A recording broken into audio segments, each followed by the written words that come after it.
Hello, boys and girls. Miss Dina here. Time for Sunday school.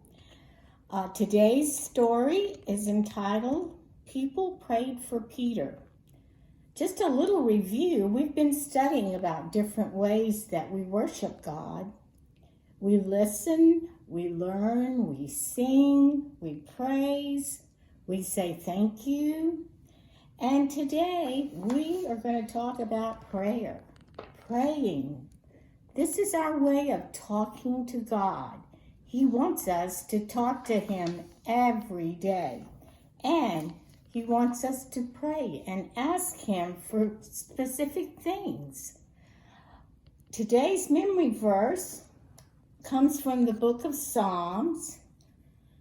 I want you to read along with me as I say the memory verse. Hear my prayer, O God. Listen to the words of my mouth.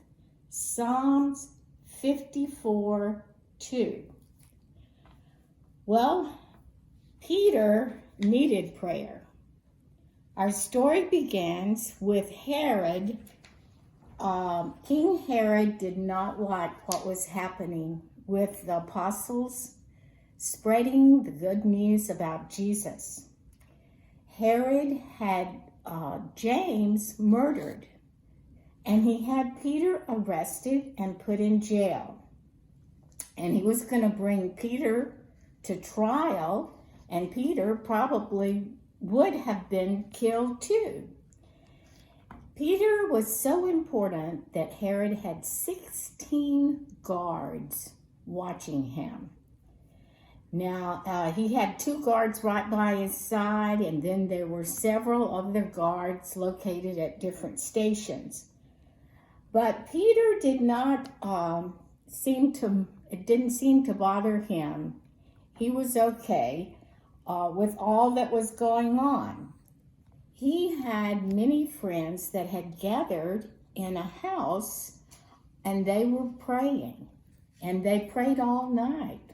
You don't hear too much about people staying up and praying all night in our time, although there are people that do it. But there was a house, and all of Peter's friends were praying to God that he would save Peter from Herod and from what Herod was going to do to him.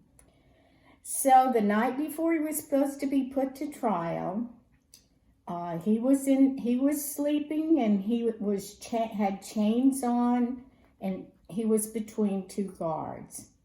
And suddenly an angel appeared there, and there was a bright light in the cell, and the angel actually touched Peter and told him to wake up. Get up, do what I say. And when he said that, the angel told him to put his clothes on, put his shoes, put his sandals on. And as Peter stood up, the chains that were on his hands and feet, they fell off. Soldiers didn't wake up. They're still sleeping. And so the angel said, "Follow me," which Peter did. And the angel went through the different gates, even the iron gate in the city. It opened by itself. So Peter didn't know what to think. He really thought he was having a dream until the angel left him, and he went to Mary's house, and this Mary was John Mark's mother, and they had all gathered there. That's where the people were praying. And he knocked on the door, and he knocked really loud, and a servant girl that was there, she went to answer the door, and her name was Rhoda, and she got so excited when she heard Peter's voice that she forgot to open the door. And she ran back and told all the people that Peter was outside at the door. And they just dismissed her and told her she was crazy, that Peter was in prison, in the jail, and he was not there. And they kept hearing the knock, and finally they all went, and there Peter was. And they were all thrilled that he was safe, and he came in and he told them about the angel.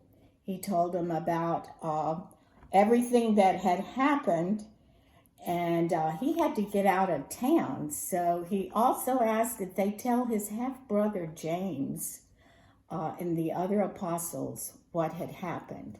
And so this was an instance of where these people were prayed all night long, and God answered their prayer and brought Peter to them. Now, God doesn't always answer our prayers the way we want them, but he does want us to pray to him every day. So remember that, and talk to God through your prayers this week.